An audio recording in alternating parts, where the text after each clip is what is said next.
Olá a todos, malta, sejam bem-vindos a mais um fantástico episódio do podcast Motores no Sofá. Eu sou o Gonçalo. E eu sou o Luís. Como habitualmente prometemos que esta conversa não seja um sprint, mas também não é endurance. Fiquem connosco, malta.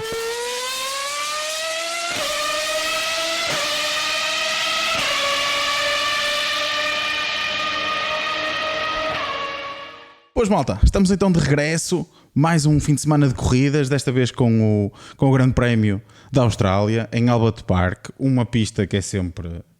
dá sempre umas imagens de televisão. Exato, era isso que eu ia dizer. Muito bonitas. Às vezes corridas nem tanto. Sim, às vezes corridas nem tanto. Mas eu acho que... Mas esta foi um misto, não foi muito mal. Mas... Eu até gostei da corrida. Sim, mas foi a pior da temporada. Eu gostaste da corrida entendo, porque... Mas eu gostei... Já vamos falar sobre isso. Se calhar já vamos chegar aí. Para resumir como é habitual, malta. Pole position foi conseguida por Max Verstappen, mas desta feita Carlos Sainz conseguiu a vitória. Charles Leclerc faz segundo lugar, dobradinha da Ferrari. A última dobradinha tinha sido precisamente aqui há 2 anos atrás, devido com as posições aos DNFs também da Red Bull, não é? Certo, exatamente. Com Lando Norris a fechar o pódio, Piastri em quarto e Sérgio Pérez em quinto. Exatamente. Volta mais rápida ficou a cargo de Charles Leclerc já no stint final. Gonçalo, já começaste a adiantar um bocadinho, mas o que é que achaste da corrida? Olha, é assim, eu acho que o desfecho foi... Eu acho que até mesmo para... Quer dizer, se calhar para os fãs do próprio Max Verstappen, se calhar não foi o ideal, mas eu acho que eles ao mesmo tempo também não se importaram muito do desfecho que foi, não é? Porque sim, é assim, acabou por ser uma falha mecânica. Uma falha mecânica também não é por aí, mas eu acho que os fãs da Fórmula 1 ficaram contentes, não é? Eu acho que por isso é que nós estamos aqui, por isso é que tu começaste aqui a dizer que se calhar a corrida até foi boa, efetivamente, sim. Porque no final eu acho que todos nós gostámos do resultado final, apesar dela foi entretida. Sim, primeiro stint. Exatamente, mas a corrida às últimas, já a partir da volta 40 foi muito, foi eles a andarem até ao fim, porque os carros ficaram bastante... Já vamos analisar um bocadinho mais isso, porque eu acredito que não foi tão emocionante como devia ser, por culpa de uma determinada equipa, mas já lá vamos. Certo. Pronto. Deixei-te até aí a pensar. Sim, fiquei a pensar... qual é que seria essa tal equipa, mas o que eu estava a referir é que o desfecho foi... Pronto, nós gostámos de ver diferentes pilotos a subir ao lugar mais alto do pódio, acima de tudo nós queremos isso, porque queremos chegar a Abu Dhabi como em 2021, em que os 2 pilotos estão a lutar 2, ou 3, ou 4, ou 5. Exato, quantos mais melhor. Mais que um. Esse é que é o mais importante. Que eram 5. Exatamente, a lutar pelo campeonato do mundo. E pronto, eu acho que também ver a Ferrari a levantar mais um troféu, acho que para toda a Fórmula 1 é sempre... Acho que até é importante a Ferrari ganhar corridas. Acho que, malta, se puderem, percam um pouquinho de tempo, são 30 segundos, nem isso. Sim, nem isso. A verem a cerimónia de pódio, o hino italiano. Acho que aquilo demonstra o porquê da Ferrari ser a Ferrari e o porquê de se falar que a Fórmula 1, a Ferrari é a Fórmula 1. Certo. E a Fórmula 1 é também a Ferrari, um misto das duas coisas, porque ali nota-se a paixão pela corrida. Eu acho que isso é bastante interessante e acho que foi muito importante essa vitória para a Ferrari. Não só por isso, mas também pela parte técnica e pela parte do campeonato. Já vamos falar um bocadinho depois também sobre isso, entrar mais a fundo. Sim, mas aproveitem para ver, malta, mesmo para perceberem a paixão que se vive naquela equipa. Exatamente. A forma como se vive cada vitória. E se calhar comparem com outras equipas que estão a ganhar ou que já ganharam,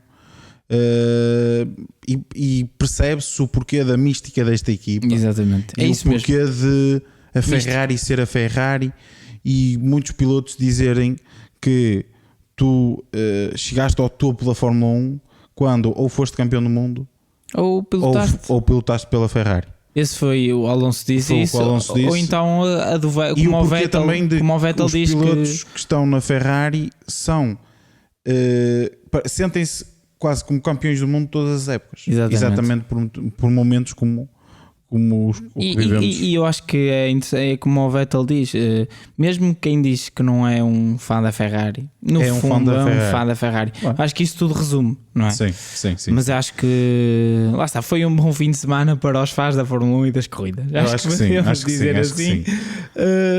Agora, em relação à corrida, acho que podemos já entrar aí um bocadinho. Queres entrar já, Luís? Devemos. Eu acho que lá está, eu adiantei já, não acho que para mim foi a. Como é que eu vou explicar? Nós gostamos do desfecho, mas em termos de, nas outras corridas, ao compararmos, retirando o Max Verstappen das outras corridas, foram muito mais entretidas, porque houve efetivamente muitas batalhas, diferentes estratégias, e acho que esta aqui foi a menos conseguida entre as três. Mas o que eu noto este ano é que parece-me que, não é só neste ano, mas desde que foi introduzido este novo regulamento, eu acho que o regulamento está a ter o seu efeito. Eu acho que efetivamente estamos a ter corridas sempre muito disputadas, e este ano eu acho que ainda não houve uma corrida que não foi entretida. Esta não foi tanto, mas foi entretida. Houve sempre uma ou duas batalhas.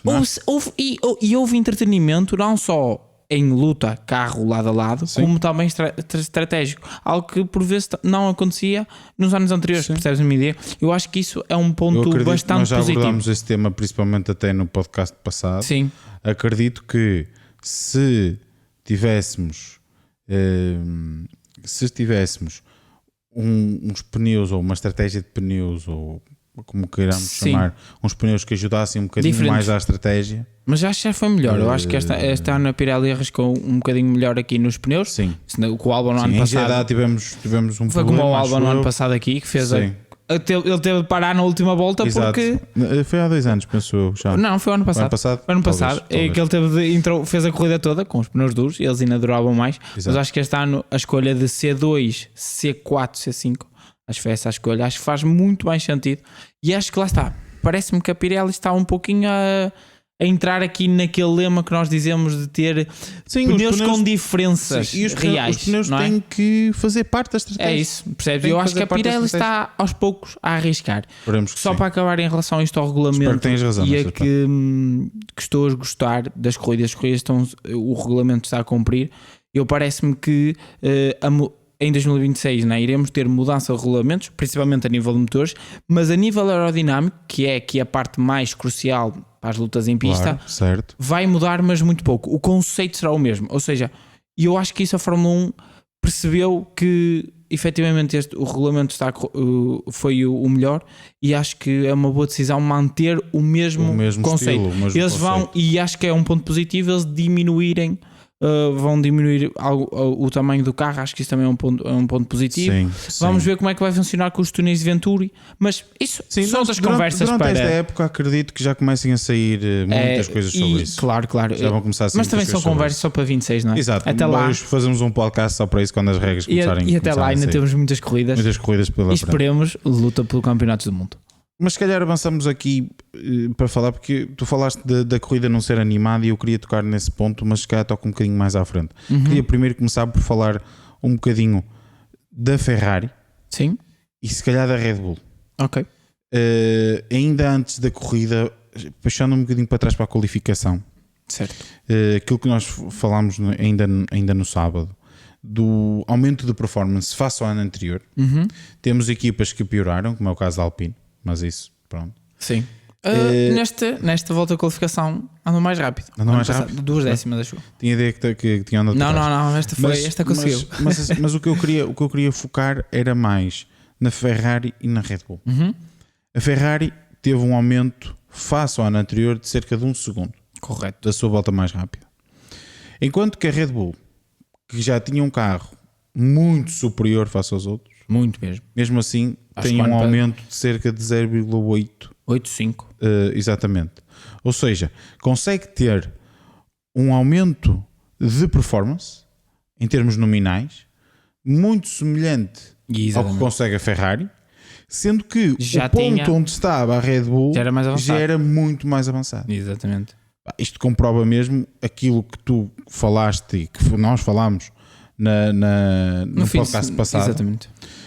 Em que falamos das vantagens que a Red Bull pode estar a ter, e realmente aqui alguma coisa tem que estar a acontecer, ou ou as outras equipas estão mesmo a leste. Exatamente. Estão mesmo a fazer um mau trabalho, do ponto não. de vista em que não estão a conseguir entender o real foco onde está a performance. Exatamente. Ou realmente alguma coisa se está a passar com o Red Bull, porque efetivamente o Red Bull é muito rápido e consegue ter aumentos de performance upgrade a upgrade tão bons ou melhores que os outros. Não sei, vamos ver. Mérito da Red Bull, como é óbvio. Mérito da Red Bull, como é óbvio. Mas isto são mais algumas notas de que realmente vamos ter aqui uma temporada que, se não temos corridas em que o Max se abandona, vai ser difícil. Acho que sim. Eu acho que a esta vantagem corrida é realmente grande. Eu tenho dúvidas. Eu acho que houve um inverso. Não é houve um inverso. Nós tínhamos o ano passado um carro da Ferrari que lutava, e isso acho que é crucial. No final da época passada, o Leclerc é quem faz mais poles até. O Leclerc e a Ferrari. Sim. Em qualificação, a Ferrari estava ao nível. E eu acho que este ano, eu já elogiei essa parte da Ferrari, mudou o conceito, mas manteve um carro bastante rápido em qualificação. Mas eu acho que eles, a Red Bull, com este. Que é que existiu quase como uma mudança de conceito, né? Por fora da visual, tanto da Ferrari como da Red Bull, correto? Certo. E eu acho que houve aqui um pouquinho uma inversão de carros. Eu estou a sentir, sim, claro que o Red Bull partiu no início do ano, também logo no início do outro carro, à frente no seu desenvolvimento. Por isso, claro que continua a ser o mais rápido. Mas eu sinto que a Ferrari, a Red Bull deu um passo um pouquinho mais em frente na qualificação. Certo. Enquanto que a Ferrari deu sim um passo bastante mais à frente na corrida. E percebes a minha ideia? Houve ali uma inversão de papéis, um pouquinho de se calhar o Red Bull ficar um bocadinho mais carro de qualificação e não tão de corrida. Sim. E o Ferrari. Não, é assim, isto foi um pouquinho o que eu estou a olhar para este fim de semana, percebes? E isto já entrando aqui na corrida, tanto como disseste, tanto da Ferrari como da Red Bull, eu olho para o ritmo do Pérez. E eu acho que nós conseguimos comprovar uma coisa. Eu acho que isso foi o Red Bull no ar sujo. É um carro difícil. E eu acho que este carro... Isso notou-se já quando o Verstappen estava atrás de Norris. Percebes o que eu quero dizer? Sim. Eu acho que é a mesma coisa a conversa que nós tínhamos em relação ao Mercedes.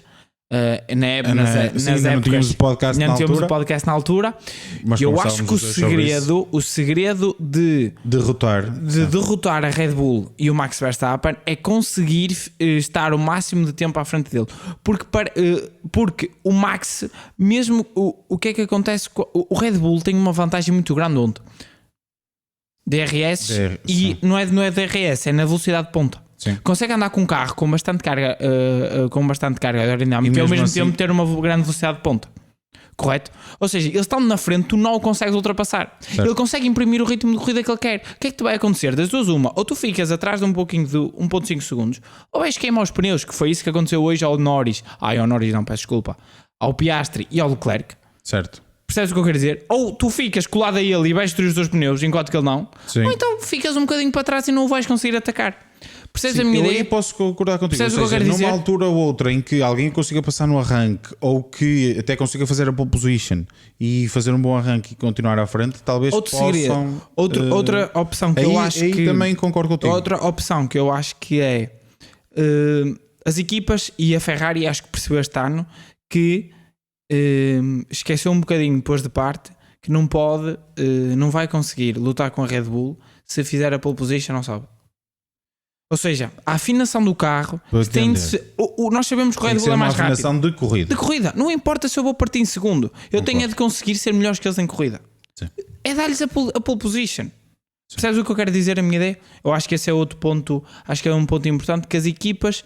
Acho que agora a Ferrari está a entender um bocadinho isso, porque eu vejo um Carlos Sainz muito mais ao nível do... Ok, que o Charles este fim de semana na qualificação não fez um bom trabalho, ele próprio falou isso, mas eu vejo um Carlos Sainz mais perto do Leclerc em qualificação. E isto não é dizer que o Sainz é fraco, não é isso que eu quero dizer. Eu quero dizer é que o Leclerc, acho que é unânime, se calhar no pelotão hoje em dia em termos de qualificação, em velocidade pura é o melhor, sim, se calhar. A meu ver, sim. Eu também tenho essa mesma opinião. Isso várias vezes. E eu acho que a chegada do Carlos tão perto do Leclerc pode indicar uma mudança na afinação do carro mais para perto da corrida, percebes? Para o estilo da corrida. Percebes-me o que eu quero dizer? Uma afinação de qualificação, percebes? Mas sim uma afinação mais de corrida. Percebes? E por isso é que o Carlos também está a conseguir ter esta performance. Também vai mais ao encontro do Carlos. Percebes do a minha Carlos ideia? gosta. Exatamente. E onde ele é mais forte. Percebes a minha ideia? Sim. Por isso eu também tenho... É uma opinião que eu tiro deste fim de semana. E depois, em relação ao Pérez, eu olho para o Pérez. Ok, que podemos dizer que se calhar o Pérez não teve num bom fim de semana. Não é? Mas notou-se que ele não conseguia. Notava-se que o Red Bull destruiu os pneus no início do stint. Sim.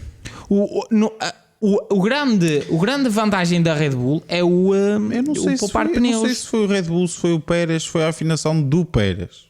Correto, mas percebes? É isso. Eu olho para o Red Bull. Sim, mas o Pérez no Bahrein fez a corrida tranquila, em Jeddah também, não é? Ou seja, ele mesmo partindo de trás, por isso é que eu estou a dizer, eu acho que foi mais o Pérez. Ou seja, eu não sei. Acho que o Pérez não conseguiu eu olho do outro atinar sentido. Com o circuito. Certo. E como, por exemplo, se fosse num circuito como, por exemplo, Jeddah, em que a Red Bull teve uma vantagem substancial, ele próprio se dá bem, mesmo se calhar não tendo atinado bem com a afinação, conseguia compensar de outra forma, ou porque Correto. O Red Bull era efetivamente muito melhor, ou porque também se dava melhor no circuito. Neste caso, como se calhar não conseguiu atinar bem com a afinação, havia outros carros que ou seja, a diferença do Red Bull neste circuito talvez fosse mais reduzida. Correto. Porque os McLaren e os Ferrari também estão muito bons em curvas de média velocidade, que este circuito tem bom. Principalmente baixa. Exato. Baixa e alta. Os Red Bull ganham bastante tempo. É a grande vantagem dos Red Bull em relação aos McLaren e principalmente ao Ferrari. Sim. É nas curvas de média velocidade. Pois. Pronto, é isso. Ou seja, onde é que é, Luís? Segundo setor. Pois, por isso é que eu digo, é assim, acho que o facto do Sérgio estar ali é um bocadinho isso. E também, sinceramente, a meu ver, olho mais do outro sentido. A meu ver, é também um fim de semana, mérito das outras equipas. Eu acho que os outros pilotos também estão lá para lutar. Já falámos sobre isso. Não é só quando alguém perde, quando alguém ganha. E esta pista, embora não é só de mérito da Red Bull, exatamente. É mérito dos outros. E esta pista, embora tenha muitas zonas de DRS, é difícil de ultrapassar. Sim. E enquanto que ele, tanto no Bahrein como em Jeddah, mesmo partindo de atrás, conseguiu ir ganhando posições, porque ele a dada altura era o carro mais rápido em pista, no último stint. No último stint, que já ele chegou a ser o carro mais rápido. Ou seja, ele se calhar a pace até tinha. A questão é que não lhe foi possível concretizar esse pace. Estás a perceber?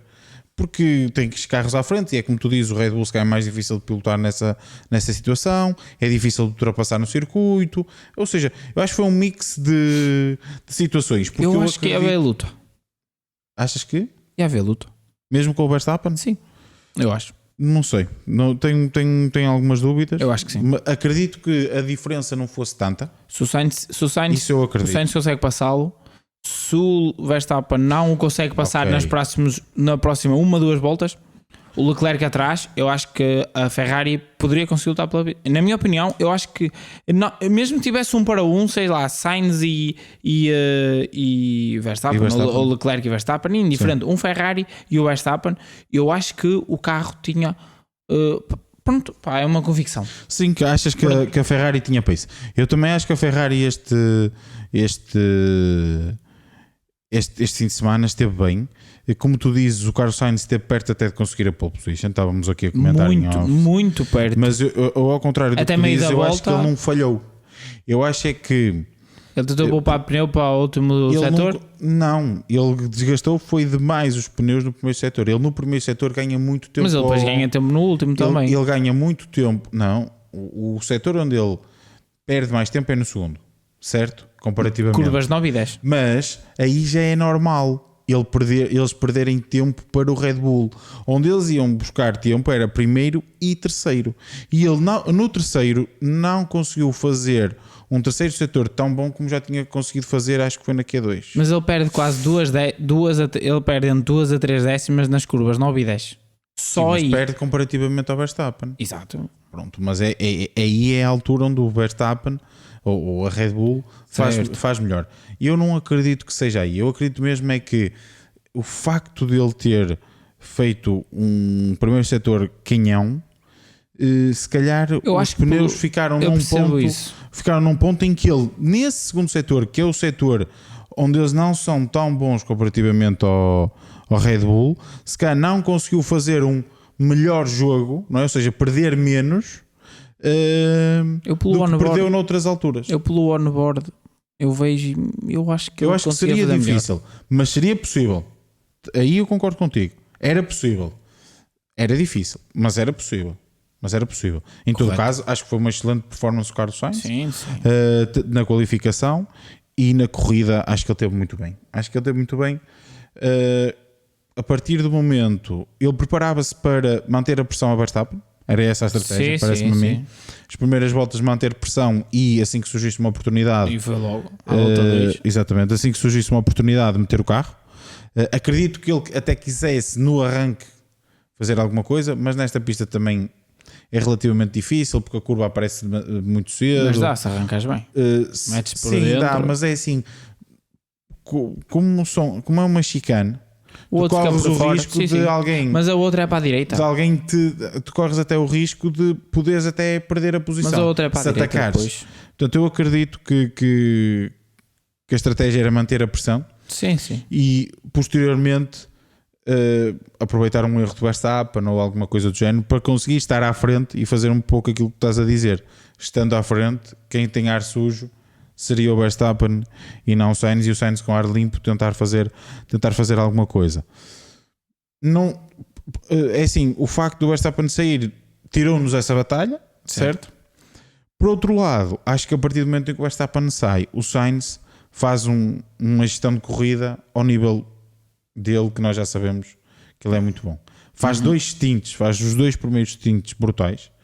Melhores voltas atrás de melhores voltas, melhores voltas atrás de melhores voltas. O primeiro stint é incrível. Põe 7 segundos.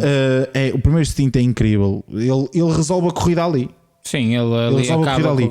O segundo stint ainda consegue aumentar mais a distância. Ele chegou a ter quase 10 segundos face ao Leclerc. E o último stint é um stint de gestão. Foi completamente. Mas foi todos os pilotos. Sim, completamente. É um stint de gestão em que geriu plenamente a vantagem que tinha face a Leclerc para assim conquistar a vitória. Sim. Sinceramente, acho que grande corrida. Acho que foi uma corrida exímia por parte do Carlos Sainz, sem colocar uma roda fora, e acima de tudo, aquilo que estamos a falar é um piloto que realmente se chega à frente, digamos assim, é um piloto que é diferente mais em corrida. É um piloto mais de corrida. Sim, que estávamos a falar ainda há pouco. Se calhar o Leclerc é um piloto até mais de qualificação. E o Sainz se calhar é um piloto mais de corrida. E gosto muito da estratégia, principalmente em termos de estratégia. Sim. Gosto muito de o ver isso. Na realidade foi o único piloto que fez a estratégia que estava mais ou menos delineada à partida. Todos os outros começaram a parar mais cedo, que por acaso é algo que, e agora se calhar fazendo aqui a transição para a McLaren, que é algo que a mim me fez alguma confusão. O Hamilton, como tinha softs para a volta 9, creio eu até tenho isso aqui apontado, exatamente, para a volta 9, e tu tens logo na volta seguinte Stroll e Russell a parar à volta 10 com pneus médios. Mas eu acho que isso aí foi as equipas perceberam que o pneu a utilizar era o duro, percebes? E certo, fazer 10 concordo. voltas. E sabes que o primeiro stint é sempre mais curto, mesmo que seja com médios. Sim, mas eu achei... Sabes que o Stroll e o Russell estavam no meio da confusão. Sim. Isso é muito complicado. É a mesma coisa que o Leclerc. O Leclerc e o Piastri aconteceu. Foi a mesma coisa, foi percebes? O que os penalizou. O Russell perdeu a hipótese de lutar mais à frente. Mas eu acho que sim. Eu acho que sim. Ele perdeu a hipótese de lutar mais à frente. Então estava em terra de ninguém a uma altura da corrida. Tinha 7 segundos a também perdeu muito tempo porque ficou atrás de muitos carros. Pararam muito cedo. Mas a questão, sim, mas a questão é, o que é que se verificou com eles pararem cedo? Que o undercut estava a funcionar e funcionava. Sim, funcionava. Percebes? A ideia é, eu não os consigo passar, certo? Eu não os consigo ou és passar. O Carlos Sainz e estavas a fazer o ritmo que estavas a fazer, ou então eu não os consigo o undercut funcionava. Percebes? Eu não os consigo passar.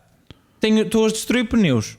Estou a perder tempo e vou tentar fazer o undercut, percebes? Ali é totalmente normal. Sim, eu entendo isso, mas em todo caso acho que 58 voltas, paras à volta 10, não me é chocante. Mas eu acho que eles não me é chocante preferiam. Porque o Hamilton aliás, e depois para Leclerc e para Piastri, e é aqui que eu quero fazer a transição, para Leclerc e para Piastri, para proteger.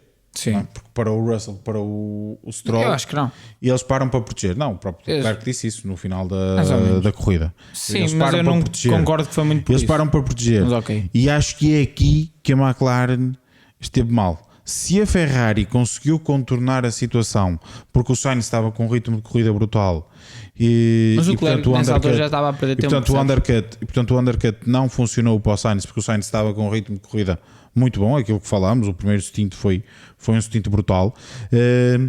A McLaren acho que não luta, ou seja, isto para chegar àquilo que eu estava a falar no início, que é a culpa de não termos tido uma corrida melhor foi da McLaren. O Norris tinha muito mais ritmo que o Piastri. E a McLaren, estás a dizer para o segundo lugar? Pela vitória acharia difícil, mas para o segundo lugar pelo menos sim. Eu acho que a McLaren é assim, a McLaren não luta pelo segundo lugar, Gonçalo. Pois não. E não luta porque não quer. Mas eu acho que não é porque não quer, eu acho que é porque ainda não tem, eu acho que é mesmo porque não tinha velocidade. Acho que foi mesmo por aí. Eu acho que a McLaren não está ao nível em termos de ritmo de corrida, não está ainda ao nível da Ferrari, está assim perto, mas eu acho que no final das contas tanto o Leclerc não estava ao nível do Sainz, mas estava ao nível do Leclerc. E tu vês isso no último stint, principalmente. O Norris já estava desligado do Piastri. Sim. E ganha muito tempo ao Leclerc. Porque o Leclerc também depois chega a um ponto em que para de... Não, o Leclerc faz a volta mais rápida da corrida no último stint. Exato, ele faz a volta mais rápida e já era. Ele sabe que não vai chegar ao Carlos Sainz, traz os resultados para fora. Eu acho que estás a partir muito a análise. Eu acho que eu percebo o que tu estás a analisar, mas eu acho que não podemos analisar a corrida da parte do último stint, porque eu acho que não estou a analisar no último stint. Eu olho para os outros dois. Os outros stints, o Norris estava no segundo stint, o Norris estava atrás de Piastri. O Norris passou o segundo stint atrás de Piastri. Sim, mas isso acontece porque o Piastri no início parou e fez o undercut e estava relativamente rápido. O Norris depois ficou atrás e quando o Norris chegou, eu sei o que estás a dizer, houve o undercut por causa do Piastri, né? O Leclerc não faz o undercut porque estava longe. O que é que acontece? Como o Norris, estava o Leclerc, o Norris e o Piastri estavam juntos, né? Claro que o Piastri faz o undercut ao Norris. Sim. Mas a questão é que depois o Norris ainda ficou, depois, não te esqueças que houve ali um desfazimento de 7 voltas, acho eu. Sim. E o que é que aconteceu? O Norris, quando para, depois ficou ainda perto de 4, 5 segundos, acho assim. E quando esses 5 segundos foi o tempo dele chegar, porque quando ele chegou, houve logo o swap positions. Ainda ficou ali algum tempo atrás. Foram 2 voltas. A McLaren, a questão foi essa. A dizer que quando a McLaren, ele chegou, ele a primeira vez teve DRS. Ele teve DRS e na volta a seguir o Piastri abriu. Acho que não é por aí. Mais uma razão me das que nós não tivemos corrida porque a McLaren não quis. Porque a McLaren parou o Norris tarde demais. Eu não estou a dizer que quando parou o Leclerc e o Piastri devia ter parado o Norris, não é isso. O Norris continuou e continuou bem. O problema é que o Norris ficou para aí 4 ou 5 voltas a mais. O Norris devia ter parado para aí 2 voltas a seguir ao Piastri. Mas não tinha ritmo para continuar. No 1 para 1, o Leclerc estava mais rápido, percebe? Não sei, repara o seguinte: o Norris acaba a 5.9 segundos, 3.5 segundos do Leclerc e dá 30 segundos ao Piastri. Aquelas 4 ou 5 voltas em que ele perdeu mais de 5 segundos, tanto para o Leclerc como ao Piastri, chegavam para estar na luta com o Leclerc. Sim, mas a ideia da McLaren, era no final do stint o Norris ser mais rápido que o Leclerc, que era o que se verificava. A questão é que foi o que se verificou no segundo stint. Sim. O Norris estava-se a aproximou-se, o Leclerc para e o Norris fica em pista e depois para a seguir. Sim. Ou seja, o que é que a McLaren faz é, eu fico mais um tempo em pista porque depois no final da corrida vou ter um pouquinho mais de pneu. Sim, mas por exemplo, acho que foram 2 voltas em que o Leclerc parou e depois a seguir parou o Norris para a última paragem, a segunda paragem, certo? Essas 2 voltas deviam ter sido as 2 voltas na primeira paragem também. Acho que não ia ser por aí. Eu sinceramente acho que fazia sentido. Acho que o Norris tinha ritmo para o Leclerc, não tinha ritmo para o Sainz. Não me parece. Até porque o Sainz, pronto, o que falamos, o Sainz ganhou a corrida no primeiro stint. O Sainz estava escrito que o Sainz tinha de ganhar. Foi a apendicite e tal, está jobless. Exato. Temos de ser sinceros. Às vezes estamos aqui a falar uma coisa, né? A falar do destino, não é? Sim, Às vezes falamos destas coisas. Sim. Mas entre aspas, que é quase uma coisa tipo, quase que parecia pré-anunciada. Isto se fosse escrito, se dissessem assim, olha, ele vai ser operado, passado 15 dias, ele vai estar em luta com o Max vai abandonar, ele vai fazer uma corridaça porque quer responder à Ferrari por não ter renovado com ele, não é? Parece que é parece um script. Mas por acaso não é? eu tenho isso aqui escrito. Acho que o Sainz está ideia? a reagir muito bem àquilo que aconteceu e está a mostrar. Tem de reagir? O Sainz, mas é isso que ele tem de fazer. O Sainz chega à primeira corrida e é melhor que o Leclerc. Mas é isso que ele tem de fazer. Faz pódio. Na segunda corrida aconteceu o que aconteceu. Na terceira corrida faz melhor que o Leclerc e ganha a corrida. Certo. Não esquecer, eu tinha isto para falar um bocadinho mais à frente. Mas não esquecer que neste momento, enquanto colegas de equipa, têm sensivelmente os mesmos pódios e têm as mesmas vitórias. Certo. Portanto, acho que ele está a reagir muito bem à questão. Mas é isso que ele tem de fazer, não é? Exatamente, sem dúvida nenhuma. Eu acho que uns pilotos, é isso mesmo que ele tem de fazer para ele também e para a carreira dele. Não, ele tem de fazer isso para a carreira dele. Eu acho que se nós formos verificar os resultados de quase todos os pilotos, quando acontece algo deste género, que são tipo trocados, ou quando estão tipo jobless, né? Sem emprego, aposto que eles têm sempre as melhores temporadas da época das carreiras deles. Mas... A maior parte sim. Os grandes sim. Os grandes sim. Porque isso é totalmente normal, não é? Transcende, não é? Tipo, é aquela coisa de ficas, trocaram por este gajo. Sim. Seja quem for, seja trocar por um miúdo, seja trocar por um campeão do mundo, seja trocar por um vencedor, seja porque você ficas, trocaram-me. Vou-vos mostrar o que vale. Eu acho que isso é totalmente normal. Mas sim, acho que a McLaren, sinceramente, eu percebo o que tu estás a dizer, mas eu sinceramente acredito. O Piastri não tinha ritmo, sem dúvida. Mas acredito, faz um grande início de corrida.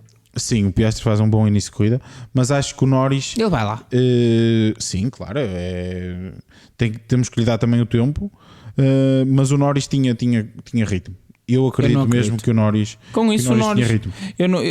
Eu não acredito, mas percebo o que dizes. Não me parece. Aliás, eu acho tinha aqui um dos pontos que eu tinha aqui para falar é mesmo McLaren falhou. Eu acredito que o Leclerc não tinha para o Sainz, mas acho que tinha alguma coisinha por exemplo, no segundo stint, notou-se que ele forçou ali. Mas eu acredito que o Leclerc depois até tivesse. Ele tinha no tanque. Gonçalo, por isso eu até acredito que também tivesse, mas repara, nem houve a possibilidade de lutar. Correto. A McLaren facilitou o trabalho. Sim, mas eu estou a olhar. Da Ferrari. Certo. Porque, imagina, é o que eu te estou a dizer. E poderia haver luta. Não quer dizer que o Norris conseguisse ficar em segundo. Mas ia haver luta. Certo, mas o que eu digo é que eu acho que... Podia fazer com que o Leclerc tivesse que dar a volta ao parafuso. Sim, mas tivesse que acelerar um bocadinho mais cá no último stint. Ok, mas não isso geria tanto. Certo. É o que é. Pronto, mas então não é bem luta, ok? Pronto. Não, é lutar. É lutar sim. Nem que seja à distância, porque o Leclerc faz um último stint a gerir.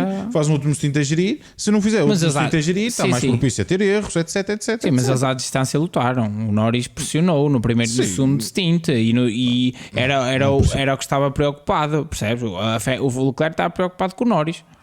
Pois estava, e a McLaren é que cometeu o erro. Preocupado no sentido de... A McLaren cometeu o erro de deixar no primeiro stint o Norris tempo Agora, mais. eu acho que a Ferrari percebeu que no final do primeiro stint a McLaren não tinha carros para eles, por isso é que... Não acho que foi não tinha carro, percebeu logo que o piloto que poderia ter ritmo estava lá para trás. já tinham muita vantagem para ele. Pronto, ok. Eu acho que é isso. Sinceramente, acho que é isso. Depois, em quinto lugar ficou Sérgio Pérez. Já falámos um bocadinho sobre isso. Acho que mais uma vez não estava aqui, não estava muito aqui. E no momento em que a Red Bull até precisava dele, porque ficou sem Max Verstappen, voltou a não conseguir estar lá. Acho que foi as duas boas primeiras corridas. Falámos aqui sobre isso. Foi dobradinhas da Red Bull. Tem um carro melhor que os outros. Mas aqui é a mesma coisa que nós dizermos que a Ferrari tinha de ganhar, não é? É isso. Ele tem de ganhar esta corrida. Sem dúvida. Na minha opinião. Não é tem de ganhar esta corrida, porque eu acho que a Ferrari tinha carro para a Red Bull. Eu acho que ele tinha de lutar. Ele não lutou. Ele não lutou. Nós estamos aqui a dizer, e eu estou aqui a dizer que acho que o Norris podia ter lutado pelo segundo lugar, mas a pessoa que tinha carro para lutar de certeza era Sérgio Pérez, que ficou em quinto, não é? Exatamente. Ficou até atrás do segundo McLaren. Portanto, acho que nem há muito mais a dizer. É para dar o lugar ao Carlos. Sim, pode ser. Vamos ver. É uma das hipóteses. Em sexto lugar, acabou por ficar Lance Stroll. Uma corrida muito... Lance Stroll, que eu acho que fez um fim de semana seguro e melhor do que estamos habituados a ver o Stroll a fazer. Sim. O Stroll, durante todo o fim de semana, esteve mais ou menos ao ritmo do Alonso. Sim, conseguiu na qualificação. O Alonso comete um erro que nem é muito comum, mas faz parte. Mas cometeu isso o Stroll? Sim, não? claro, é isso mesmo. Na terceira qualificação, e o Lance Stroll consegue ficar até à frente dele. E na corrida, a mesma coisa, por outros motivos, mas já lá vamos. Se bem que o Alonso também teve a felicidade do virtual, não é? Do virtual, mas também porque arriscou numa estratégia diferente, resolveu arriscar numa estratégia diferente. E bem, que é uma das notas que eu também tenho aqui, a Aston a arriscar fazer estratégias diferentes com os dois pilotos. Certo. Algo que vemos cada vez menos as equipas a fazer, principalmente as equipas da frente. E a Aston aqui a tentar fazer alguma coisa diferente, a colocar o Stroll que parte à frente na estratégia dos outros e colocar o Alonso que partia atrás numa estratégia alternativa. Acho que estiveram muito bem. Tiveram a felicidade de encontrar o Virtual Safety Car com o Alonso. Se não fosse aquele Virtual, a corrida do Alonso não ia ser muito fácil. Mas com o Virtual, e acabar onde acabou, Virtual ajudou. Ia acabar, eu presumo que ia acabar onde ficou. Sim. Ia estar a lutar com o Tsunoda. É isso. Ia lutar com o Tsunoda. Mas acho que o Stroll ia acabar à frente dele. Sim, acho que o Stroll acabava à frente. É isso que eu quero dizer. Sim, sem dúvida, porque notou-se perfeitamente que a estratégia utilizada de médios duros era a melhor estratégia. Porque notou-se que o Alonso no início teve muitas dificuldades em pôr a temperatura no pneu, etc. Aliás, perdeu posições logo no início. Sim. Teve muita dificuldade em colocar a temperatura nos pneus, mas a realidade é que teve a sorte do Virtual Safety Car e conseguiu, a meu ver, a partir do momento em que conseguiu estar ali numa posição de ar limpo, ter um ritmo de corrida muito bom para o que o Aston dava. Sim, mas que sem dúvida o Aston não tinha pace para nenhum dos carros à frente. O Alonso chegou a ter 10 segundos de vantagem, foi o máximo, mas foi 9.7 na altura a registrar para o Russell. E perdeu. E no final, ou seja, ele foi gerindo aquela vantagem o máximo que pôde. Sim, o pneu. Fazendo um excelente. Mais uma vez, eu sinceramente acho que o Alonso está a fazer mais uma vez aquilo que falámos o ano passado. Está a pôr o Aston no sítio onde ele não está. A questão é que o ano passado o Aston tinha mais ritmo e, portanto, colocar o Aston no sítio onde ele não estava era colocá-lo no pódio. Exato. Aqui é colocá-lo no quinto lugar, num sexto lugar. Como a semana passada. Exatamente, num sexto lugar possível. Era possível, não, ele acabou em sexto lugar. Quinto e sexto, acho que é um bocado. Ou seja, a Aston lutar com a McLaren, sim, acho que é mais do que aquilo que eles na minha opinião, estão ao nível ou um pouquinho abaixo da Mercedes. Estão um bocadinho abaixo da Mercedes. É isso. E estarem acima da Mercedes e a lutar com a McLaren, sim, acho que é um nível muito alto e é isso que ele tem feito. Sim, é isso que ele tem feito. Por sempre. isso, acho que ele está a fazer outra vez outro grande início de campeonato. Depois houve a questão aqui da penalização, mas Já isso vamos falaremos mais à frente. Também, não há muito mais a dizer também sobre isso. Acho que é Sim, isso. sim. Sinceramente, quando critico, da forma como critico o Stroll, também quero lhe dar desta vez Nem, a sabes, nota não apareceu que nas câmaras nem nada. Fez exatamente. Foi uma corrida a nível do Alonso em que do nada, tipo, olhámos para o final da corrida, o Alonso está em quinto. Exato. Como foi a semana passada. Há 2 semanas. Há 2 semanas, sim, na corrida O passada. Alonso acabou em quinto. E, portanto, acho que o Stroll fez uma de Alonso. Vamos assim acho dizer. que o Stroll teve muito bem e também de referir isso. Mais uma vez, uma boa corrida por parte de Tsunoda. Sim. Acho que o Tsunoda tem feito um arranque de temporada muito bom. Se calhar num espelho inverso ao Ricardo. O Ricardo tem tido. Não é que o Ricardo esteja mais lento que o Tsunoda. São 3 corridas, não é? E são 3 corridas, mas não é que o Ricardo esteja mais lento que o Tsunoda. Eu estava um bocadinho à espera de mais. Aqui ou ali está a acontecer um erro, está a acontecer alguma coisa. Às vezes ele, como foi, por exemplo, neste grande prémio na qualificação, foi ele que saiu fora de pista e portanto ele viu o seu tempo anulado e acabou por começar em último classificado. E outras vezes também pela equipa. Acho que está a haver aqui um misto de situações. Sinceramente acho que está a voltar ao Ricardo, pelo menos nestas 3 corridas, são só 3 corridas e ainda temos a época toda pela frente, mas está a voltar ao Ricardo um bocado do azar que ele estava a ter na McLaren outra vez. Correto. Acho que o Ricardo, desde que saiu da Renault, não tem sorte. Além de tudo, não tem sorte. Sim, eu percebo, mas eu sou sincero que tudo lhe acontece. O Tsunoda está-me a surpreender pela positiva. E por outro lado, o Tsunoda tem tido, tem conseguido juntar tudo. Quem olhar parece que o Tsunoda está a dar um pau, né? Vamos assim dizer, no Ricardo. Não é bem assim, mas eu acho que efetivamente o Tsunoda está melhor. Exato. Acho que, geral, né? Análise simples e nestas primeiras 3 corridas está melhor. O que eu falo em relação ao Ricardo são 3 corridas e efetivamente concordo nesse pequenos tipos de erros que têm acontecido, mas eu estava à espera de um pouquinho mais de velocidade. Era isso que eu estava à espera no próprio Ricardo em si.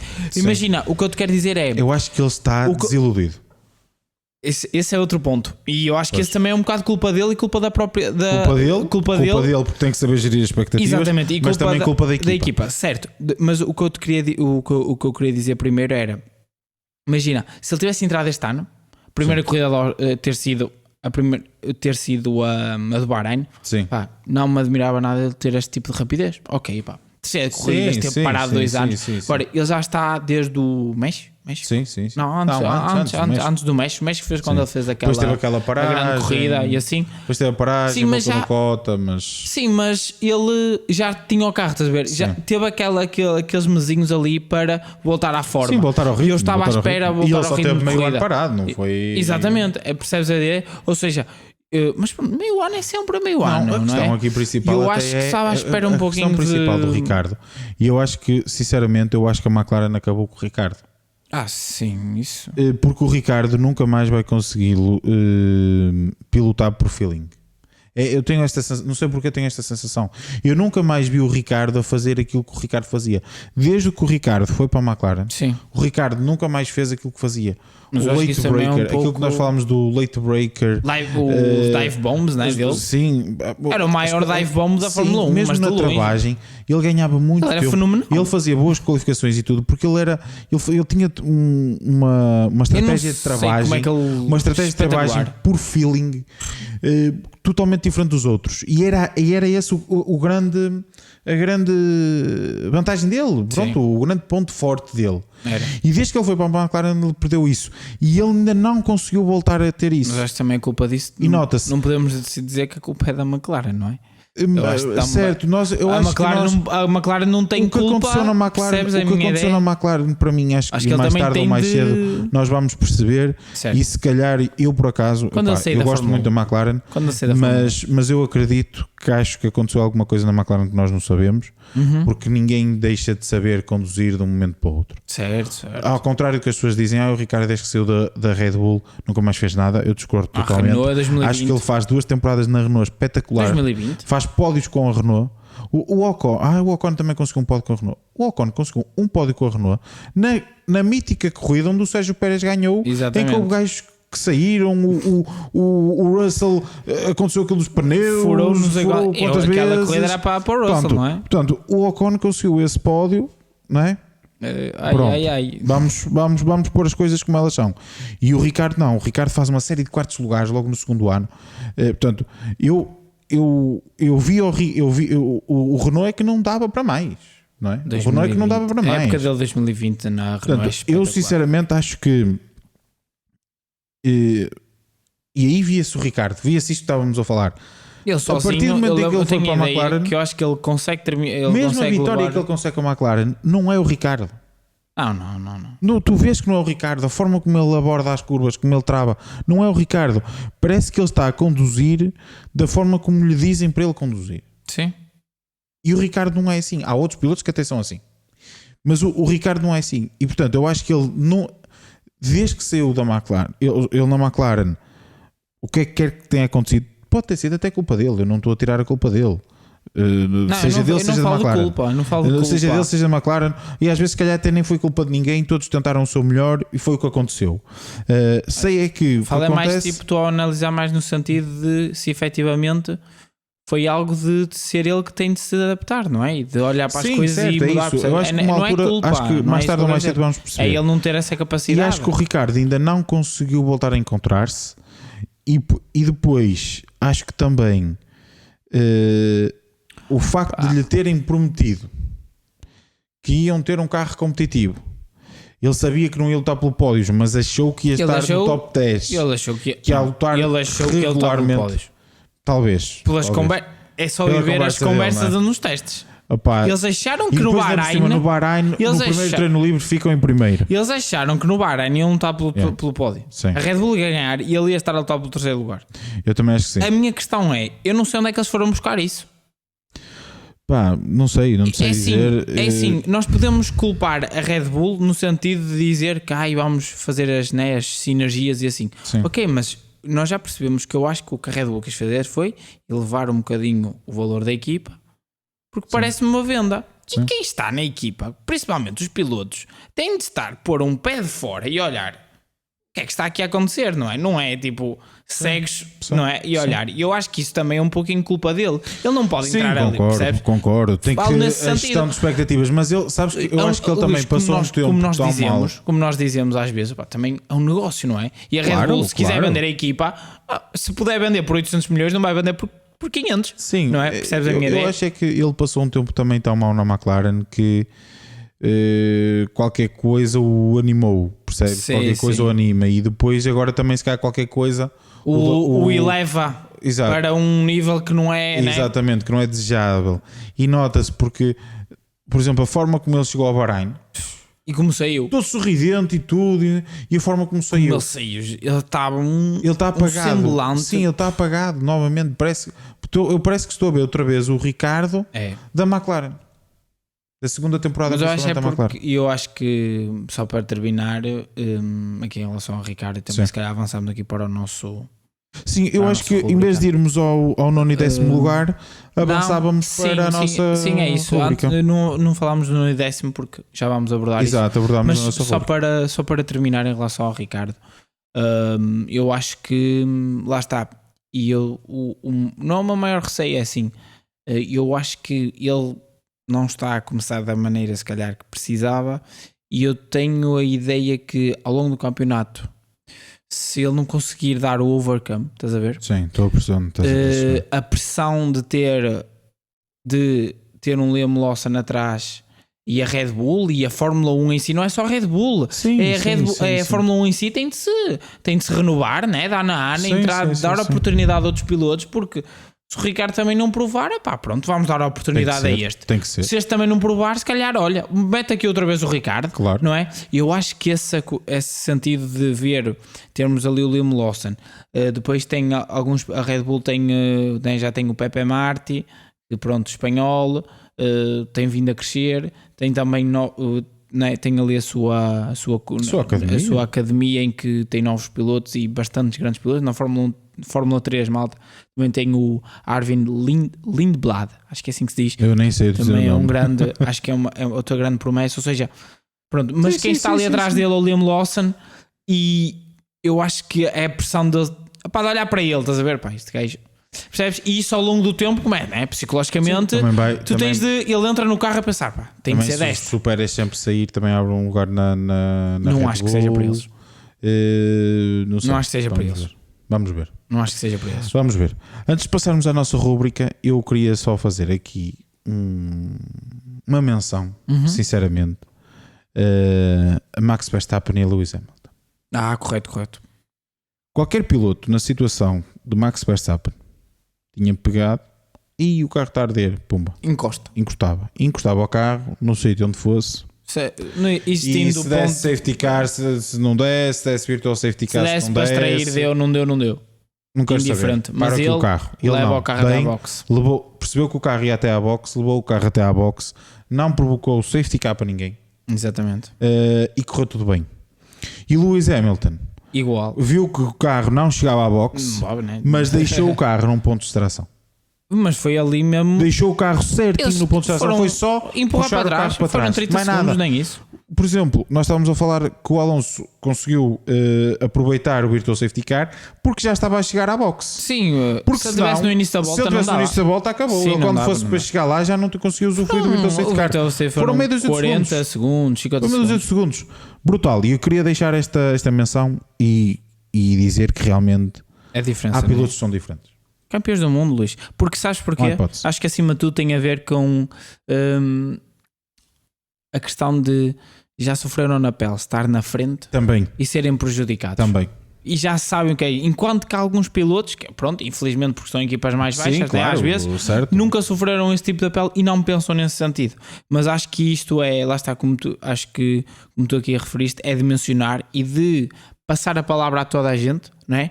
Para, nunca se sabe, chegar a esses pilotos de perceberem que é isto que têm de fazer. Sim, porque quando estiverem lá na frente vão querer que os outros façam a mesma coisa. Claro. E acho que isso. Por isso é que eu queria deixar esta menção. Porque... eleva ainda mais o nível da Fórmula 1. Claro. Isto tudo ajuda. Claro, nós queremos ver a corrida, não queremos ver safety cars nem nada do género.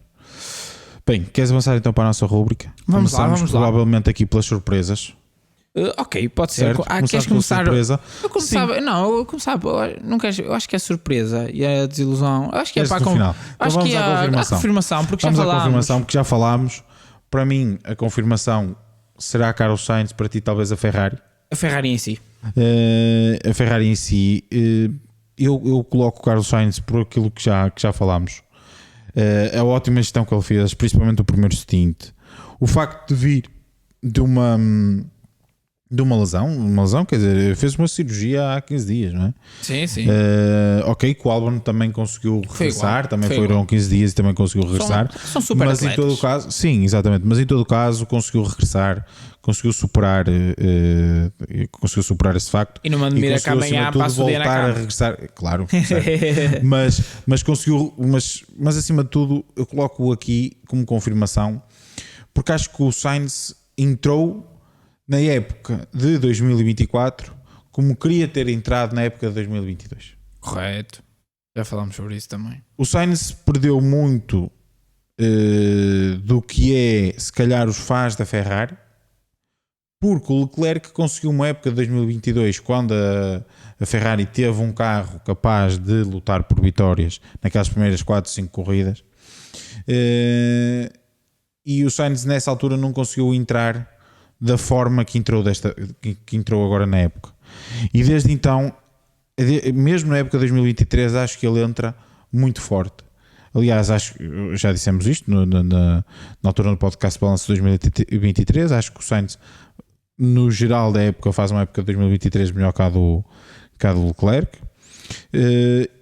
Aliás, já em 2022, na segunda metade, acho que faz uma melhor época na segunda metade da época que Leclerc, só que a Ferrari já não tinha carro para a Red Bull, e agora continuamos nesta senda e acho que está a fazer um excelente trabalho, e está com um ritmo muito bom. Sim. Está com um ritmo muito bom em corrida, que já é habitual dele, continua com uma noção de posição em pista, de estratégia diferenciada, de piloto de topo. Pronto. Há outros pilotos que também o têm, claro, mas ele também o tem. E deixa-me aqui já falámos, eu sei que tu não concordas com isto, já falámos, mas deixa-me aqui a pensar se realmente a Ferrari fez bem ou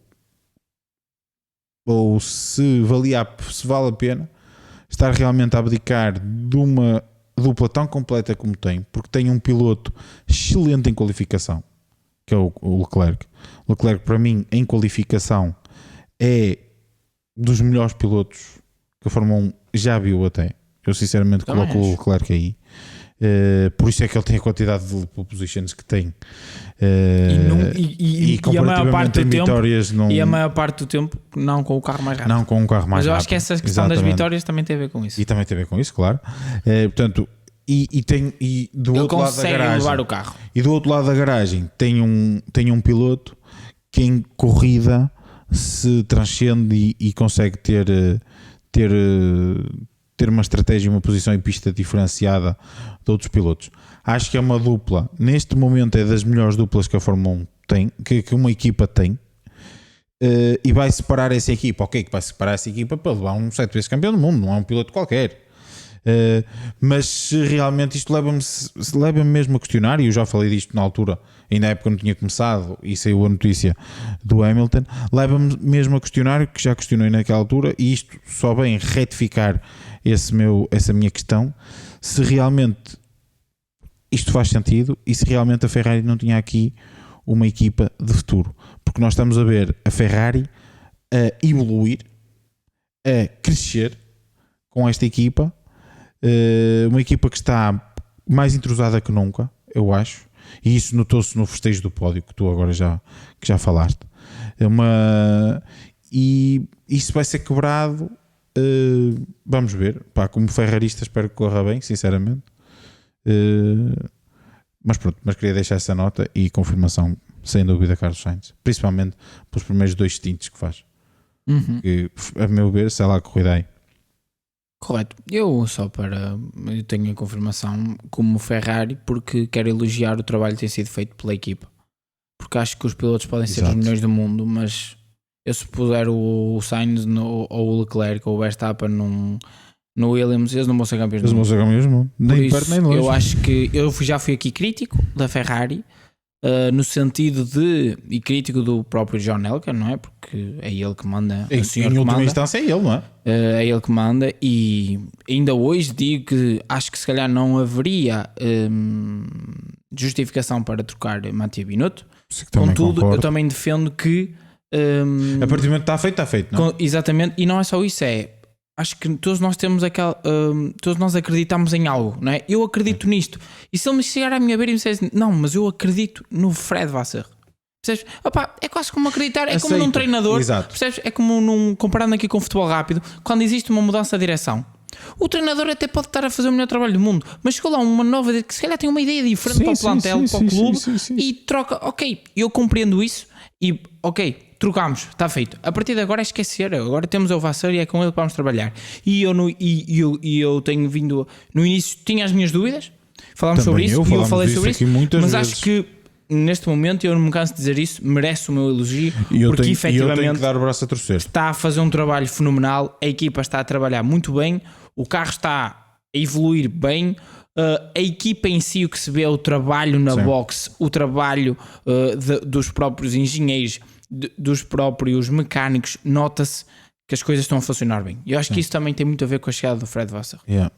Sim, concordo. E eu também tenho que dar o braço a torcer nesse aspecto, porque fui muito crítico da mudança do Vasseur e continuo a ser, mas é como tu dizes, a partir do momento em que aconteceu, é fazer com que aquilo resulte. Exatamente. E neste momento está a começar a resultar. Se era para isto, se ele me dissesse, e se agora agora a Ferrari e neste caso o John Elkann chegasse, entre aspas, à nassadeira, não é? Certo, exato. Percebes porque é que eu mudei? Concordo, em absoluto. Se ele me dissesse isso agora, agora eu percebo porque é que ele mudou. Exato. Ok, pronto. É isso. Tudo bem. Concordo. Avançamos então para a nossa surpresa? Sim, temos a mesma surpresa, não é? Sim.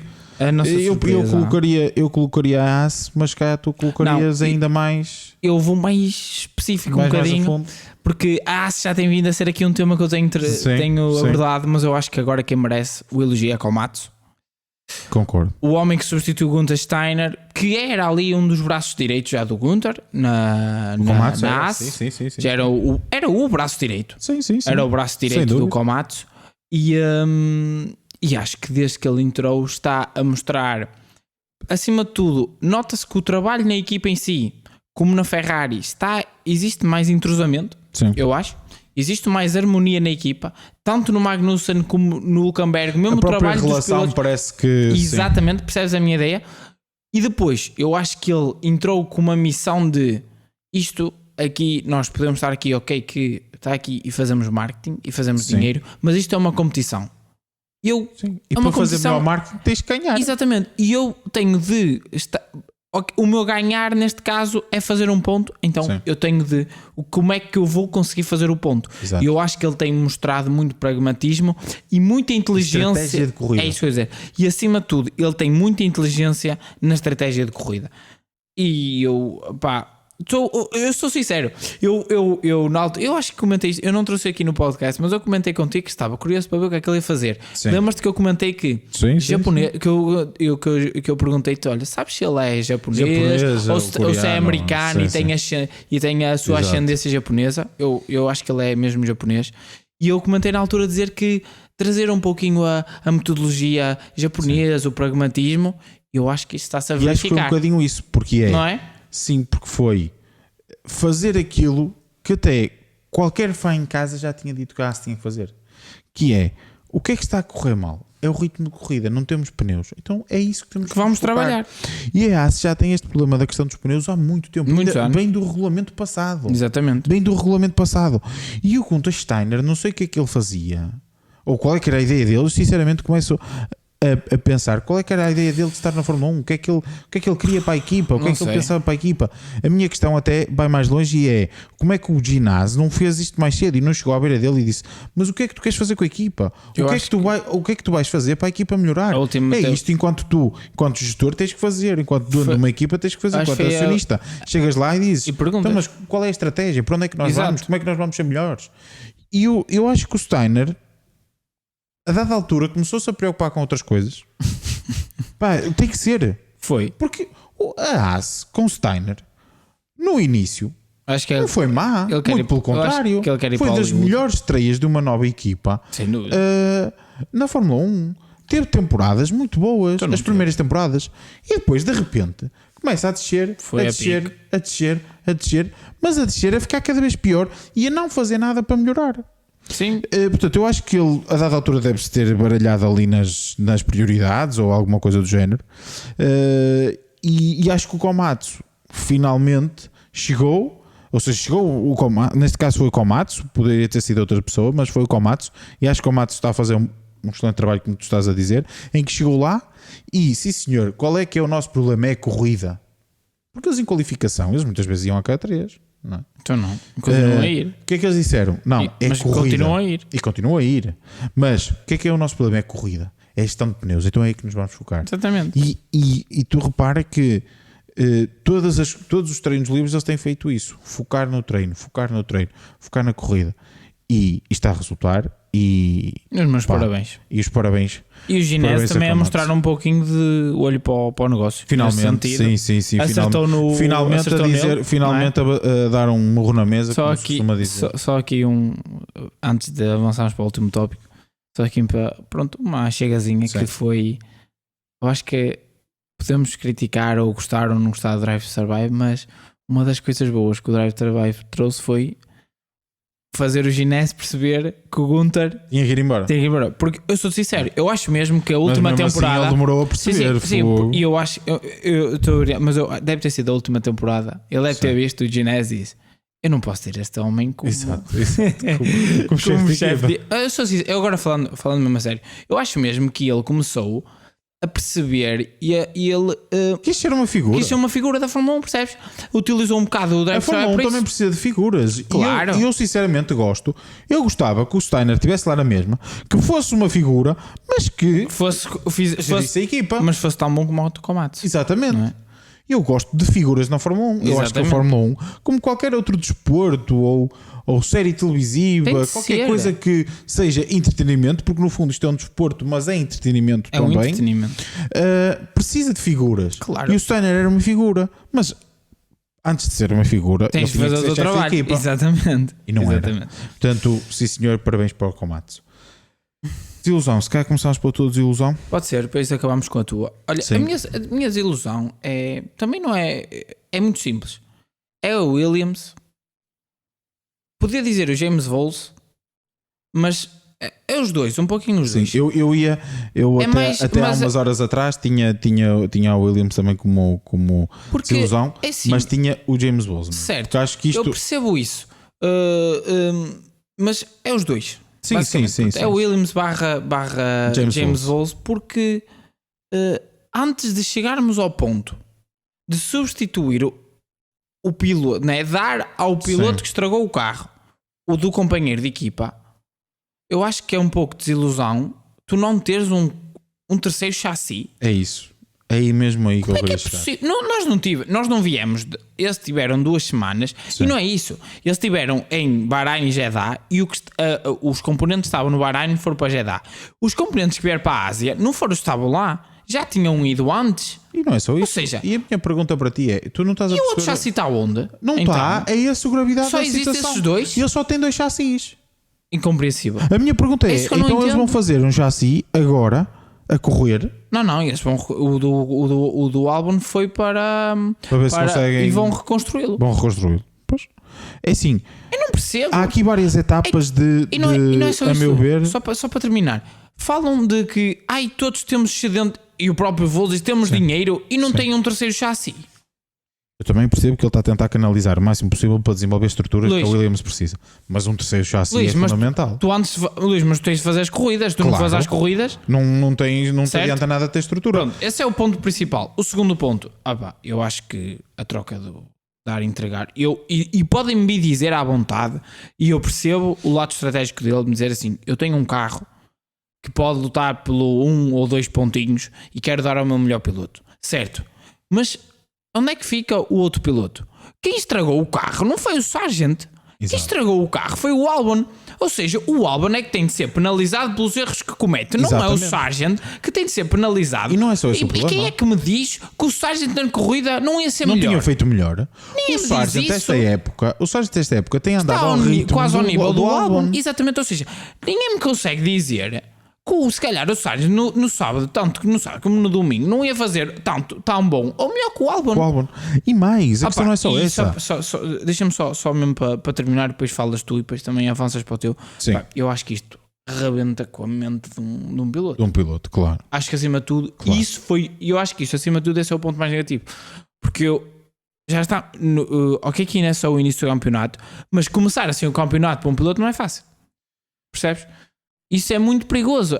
Põe o piloto numa situação de, efetivamente, ele agora olha, ok, eu aqui não sou ninguém. Eu no final desta época eu vou-me embora. Então, olha, paguem-me e eu vou já. Não, o problema até nem é esse. O Sargent bate, não pode bater, e o Sargent tem que ter mais atenção, e porque não sei o quê, e por causa do material, e porque tem que acabar as corridas para pontuar, e porque não está a ter as performances que deve ter. O Albon bate e ainda sim senhor, palmadinha nas costas. Olha, o teu chefe, o teu colega de equipa, ao máximo. Sim, o teu colega de equipa vai sair para entrar tu. Mas tu só és bom se des o teu máximo e não bateres. Claro. Tens de ser penalizado pelos erros que fazes. Agora estávamos a dizer, o Alonso tinha mais ritmo que o Stroll, talvez. Como teu erro ficou atrás dele. Faz parte. São corridas. São corridas. É assim que acontece. Por isso é que são todos muito bons. Claro. Estamos lá, nós às vezes dizendo, tal, o Stroll e o Sargent e o Zhu ou o Bottas, mas são pilotos. Qualquer um desses pilotos. Qualquer um desses pilotos é melhor do que todas as outras categorias, quase. Sim, ou seja, estamos aqui a falar um nível altíssimo. E depois, dentro desse nível altíssimo, o que é que difere? A mente. Acabámos de dizer que o Carlos estava tudo alinhado. Porque estava tudo alinhado e ele transcendeu-se. E depois temos o outro lado negativo, que é o que acontece ao Sargent. O que pode acontecer agora é o Williams ter menos um piloto. Não tenhas dúvida que vai ter. Porque ele E ele já estava naquela perspectiva de provavelmente esta é a minha última época. Vou tentar ser o melhor possível para ver se ainda consigo sair para outra equipa. Há sempre essa perspectiva. Tinha feito, malta, é só verem os últimos resultados. Ele tem sido, tanto em qualificação como em corrida, ele tem estado muito próximo do Albon. Muito próximo. As diferenças, mesmo nas qualificações, agora, têm sido muito pequenas. Principalmente na primeira qualificação, o passar e não passar tem sido muito pequeno. E o Sargent tem conseguido estar aí, estar mais perto. E agora, o que leva disto é, em vez de ser, olha, Sargent, só temos a ti, contamos contigo, és tu que vais conseguir trazer-nos o ponto para casa porque temos um... Isto era, a meu ver, e por isso é que eu colocaria James Vowles, de um líder. Sim. E de trazer a equipa com ele. E de dizer, Sargent, só te temos a ti, eu sei que tu és capaz e tu vais trazer o ponto para casa. Sim. E ele assim disse, não, olha Sargent, eu sei que tu não vais conseguir o ponto, portanto, eu vou falar com o Albon, vou-te dar o teu carro para ver se ele consegue o ponto. Karma no meio disto tudo. Nem com 3 carros do top 10 a ficarem fora, Hamilton, Russell e Verstappen, eles conseguiram um ponto. Ficaram em 11º. A Haas conseguiu 2 carros nos pontos. E eles ficaram em 11º. É só isso. Se calhar o Albon até tinha feito melhor. O Sargent até tinha feito melhor. Não tinha. Eles não tinham um carro. Pois não, mas não importa. Mas podia ter sido. Imagina que ele se calhar até com essa motivação do Vowles, Luís, dava aquela... Tu percebes? E agora noutra perspectiva, só para terminar, e mesmo que a Williams fosse há 3 anos e que tinha o pior carro de pelotão, isso não é de... Não se faz. Agora, percebo, depois se me disseres assim... E não é vir fazer vídeos como o Vowles veio fazer vídeos... mas eu foi uma decisão difícil, não sei percebo, mas depois percebo na resposta. E se me disserem que a liderança dele é assim, se me disserem assim que é o meu melhor piloto, o próprio Albon sabe disso e o próprio Sargent sabe disso, se isso foi uma conversa dentro da equipa, é outra história. E é a liderança de cada um, percebes a minha ideia? Também percebo isso. Agora, da minha perspectiva, sim, da nossa perspectiva. Para mim, visto de fora, não, primeiro não se faz assim e depois isto mata a mente de um piloto. Eu acho que acima de tudo tem a ver com mata isso. A mente de um piloto. Bom, a minha desilusão neste momento não podia deixar de ser, ainda não falámos deste tema, é um tema que é normal se falar dele, é novamente a FIA, mais concretamente o Colégio de Comissários, com a penalização dada a Fernando Alonso no final da corrida. Vamos por partes. Lembras-te da última vez que houve em penalização drive-thru? Não me lembro. E eu acho que se formos... Eu não tenho ideia de pesquisar, mas eu acho que foi antes de 2010. É isso que eu ia dizer. Eu desde que me lembro da Fórmula 1... Eu não me lembro de nenhum drive-thru. Corrijam-me se eu estiver errado. Mas eu acho que o último drive-thru que eu vi foi o Mark Webber em 2011. Ok. Foi o último drive-thru que eu vi. E agora, num incidente em que nenhum carro se tocou, em que não houve batalha nenhuma, porque verdadeiramente o Russell ainda não tinha batalhado nada, ainda não tinha esboçado uma tentativa de ultrapassagem, ainda não tinha feito nada, ainda não tinha efetivamente havido uma batalha concreta por posição, estava a existir a luta, mas não houve nenhuma batalha concreta. Sim. Temos um drive-thru de penalização. E qual é que é a justificação da FIA para um drive-thru de penalização? Achamento. Exato. Olha, não ia dizer isso, mas é a melhor palavra, é achamento. Eu acho que porque levantei o pé do acelerador, sou como é que eles se chamam? Driving unnecessarily slow. É isso. Então mas vamos lá ver uma coisa. É chamado break test. Não, para mim é totalmente diferente. É essa a questão principal. Um break test é uma travagem antecipada. Exatamente. 2021. É uma travagem. Olha, era mesmo esse exemplo que eu ia buscar. Mas Jeddah. Jeddah 2021. Claríssimo. O Verstappen travou a meio da reta. Quando ele estava com os dois travou a meio da reta. E eu sinceramente não foi penalizado e acho muito bem que não foi penalizado. Sinceramente. Estávamos no meio da reta, tu vais atrás, tens de estar atento e tens que ultrapassar. Se ele travou, o problema foi dele. Tu que estás atrás, tens que saber beneficiar disso e ultrapassar de ir à tua vida. Depende da situação. Depende da situação, também concordo. Mas altura, naquele caso específico estavam muito. O Hamilton já estava em cima. Estavam muito juntos, talvez aí possas dizer. Aí eu acho que possas me dizer exagerado. Isso e eu aí talvez possas concordar. Eu acho que isto pela proximidade. Luís, temos de analisar. Pela proximidade. É analisar. Aqui, eles fazem as coisas por achar. Exatamente. Aqui não. Aqui ele só levantou o pé mais cedo para conseguir sair melhor. O Russell, porque não teve mãozinhas para segurar o carro, espetou-se. Acho que nem é ser. Foi isto. Acho que nem é ser mãozinhas. Repara o seguinte. Então, isto o que é que vem dizer? Isto vem dizer que eu agora não do posso. Final da corrida e tudo. É totalmente normal. Claro. Eu não posso ter uma estratégia de racing line diferente porque vou deixar o piloto de trás confuso. Epá, mas o piloto de trás tem que reagir ao que está a acontecer à frente dele. Mas eu quero é deixar. À frente dele, o objetivo é deixá-lo confuso, não é? Que é para defender a posição, não é? Exatamente. Mas, então se formos por aqui, o Verstappen também tem que ser penalizado no início da corrida. Na volta em que deve ter sido quando o travão falhou, não é? O travão traseiro falhou e ele sai largo. Não é?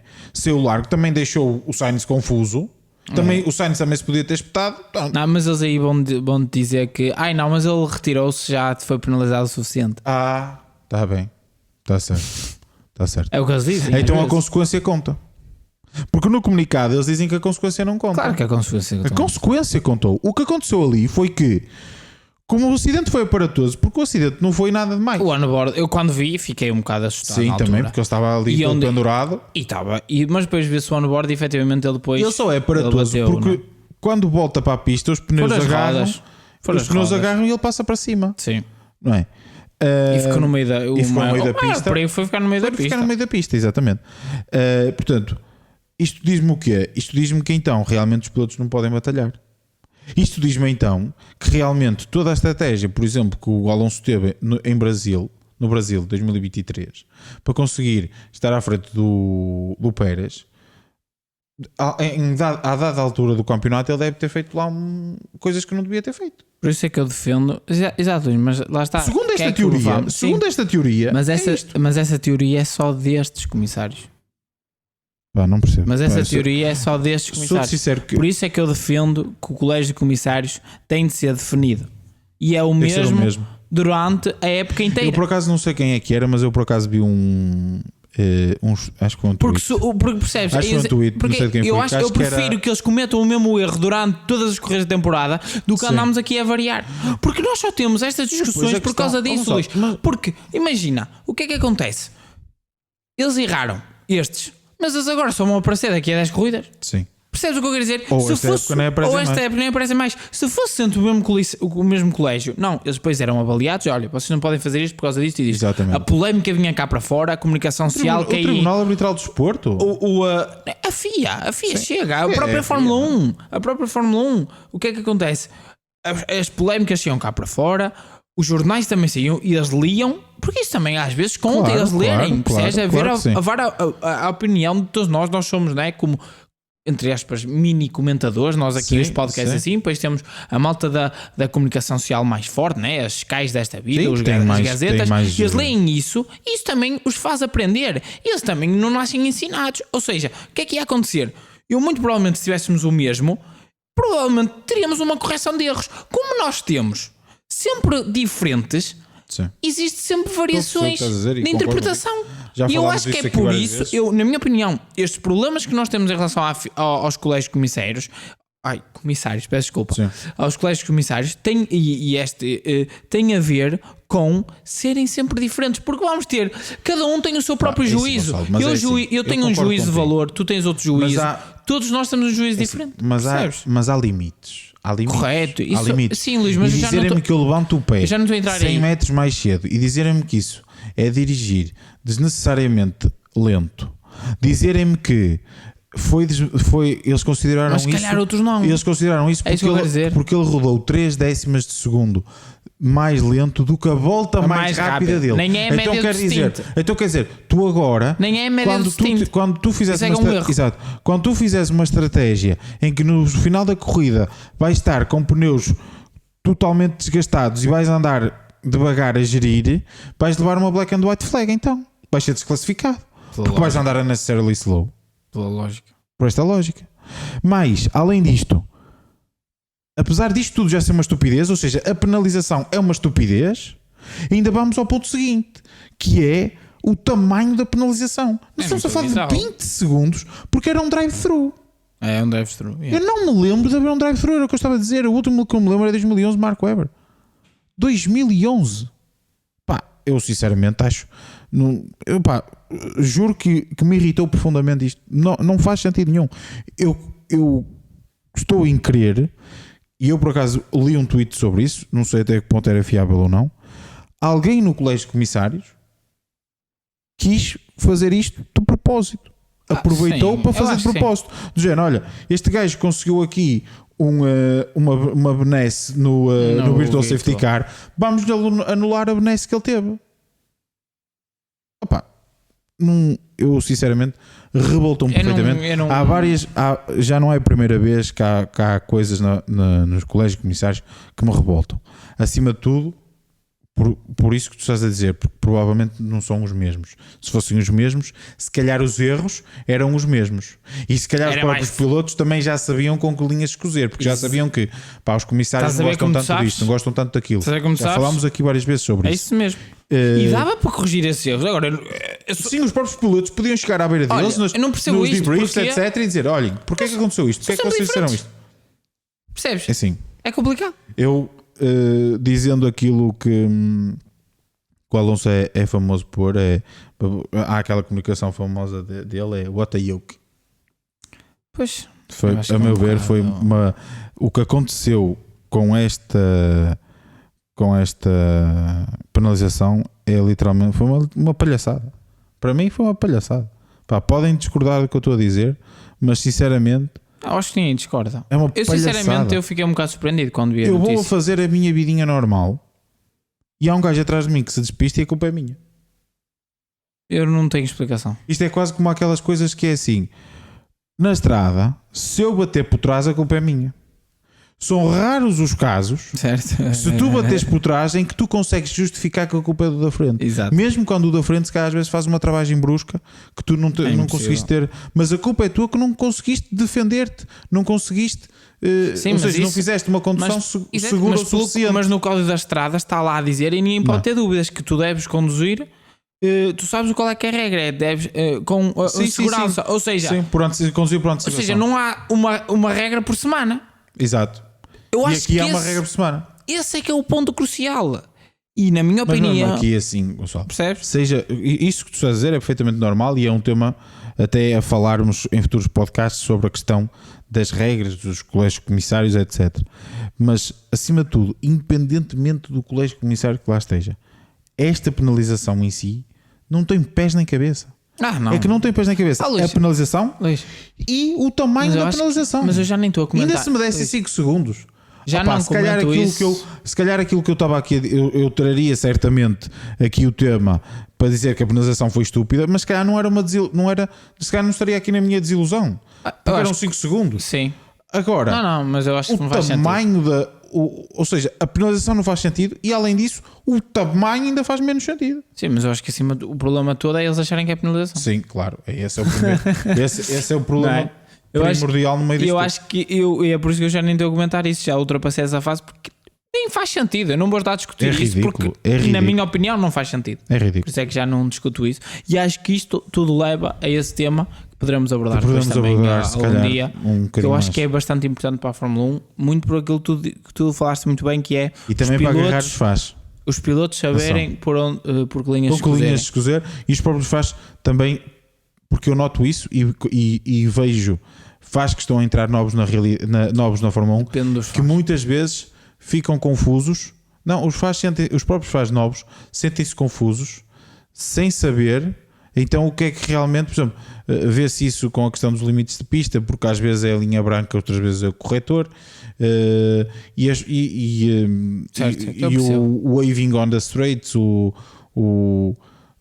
a mudança de direção já em travagem, ou seja, mas isso também já é um bocado complicado. Tudo isso é algo que tu tens de perder um bocadinho de tempo a ver e assim que é complicado. Mas como há decisões, isso avaliar isso é mas mesmo, como há decisões que estão ali na zona cinzenta. Sim. Mas como há muitas decisões que ficam ali na zona cinzenta, algumas são avaliadas, outras não são avaliadas. Como há muitas que estão ali, isso torna um bocadinho difícil também para o FAB perceber efetivamente o que é uma coisa e o que é outra. Portanto, acho que é um tema que se calhar devíamos falar aí num podcast. Correto. Um bocadinho sobre isso. E chegamos ao fim. Por isso. Acho que é isto, não é? Chegamos ao fim de mais um podcast, malta. Exatamente.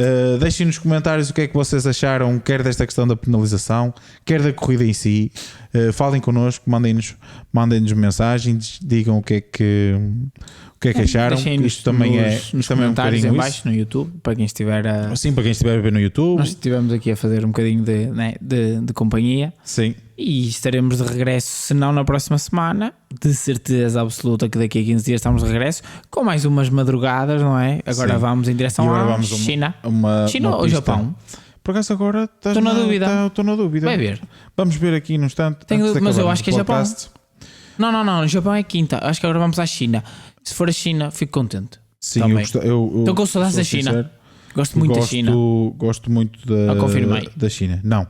Agora vamos ao Japão. Japão, ok. Então, eu estava com a ideia que era Japão. Tinha a ideia que o Japão era aqui. Sim, são as duas. Excelente acho pista. que agora esta fase. E a China, tenho saudades de ver corridas na China. Também acho que vai ser bastante interessante. Por acaso gosto da pista da China, é uma pista que eu aprecio. Muito bem conseguida. E acho que vamos. O setor inicial, acho que é o setor dos mais bonitos que temos. Sim, aquelas primeiras 3 curvas vão nos dar ali boas batalhas. É ao nível de Sepang também. Muito parecido com Sepang.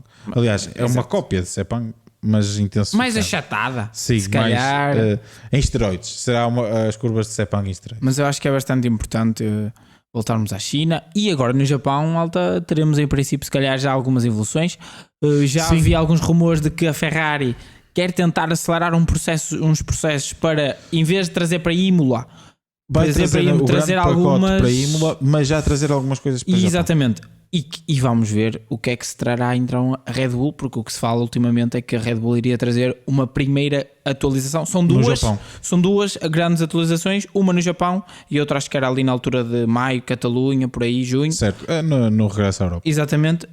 Vamos ver não. O que é que a Red Bull dá a trazer e se efetivamente eles vão mesmo avançar para mais encurtar a sidepods. Eu não acredito. Eu também acho que não. Mas vamos ver. Logo seja para dar luta pela luta pelo Campeonato do Mundo e por vitórias. É isso que eu nós assino por baixo. Ver. Seja que equipa for. Exatamente. Seja que equipa for. Exatamente. Malta, desejamos então uma boa semana para vocês e boas corridas. Boa semana, malta.